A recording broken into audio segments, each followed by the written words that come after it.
I am the Tofu Golem. Please enjoy the video. In this video, I will show how to make pancakes without baking powder. Combine 1 cup flour, 1 cup milk, 1 egg, 1 tablespoon sugar, 1 tsp baking soda, and 1 tablespoon vinegar, then rest batter for 10 minutes. Cook on a hot, greased pan for 2 to 3 minutes each side until golden and set aside. Serve warm with butter and syrup or fresh fruit. Adjust batter thickness with milk for desired texture.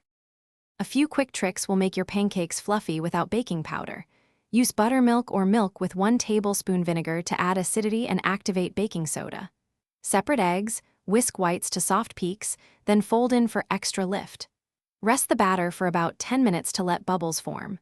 Cook on medium heat and flip when edges look set and bubbles pop for best texture. Serve immediately with your favorite toppings.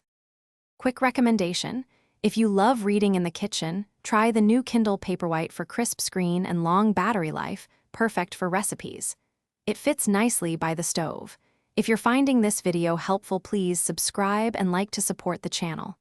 Check the description below for the Kindle link and other deals. I update it with useful gear. Thanks for watching this ad break. Now let's get back to the video. Troubleshooting is simple if pancakes turn dense or flat. If dense, fold in whipped egg whites or add an extra egg yolk for richness. If flat, check baking soda freshness and the acidity balance. Add 1 tsp lemon juice if needed. For variations, add blueberries, chocolate chips, or 1 tsp cinnamon for flavor. Keep batter slightly lumpy and avoid overmixing to preserve air for tender pancakes. Cook in small 3-5-inch rounds for even cooking and easier flipping. Thanks for watching. Consider subscribing if we helped you today.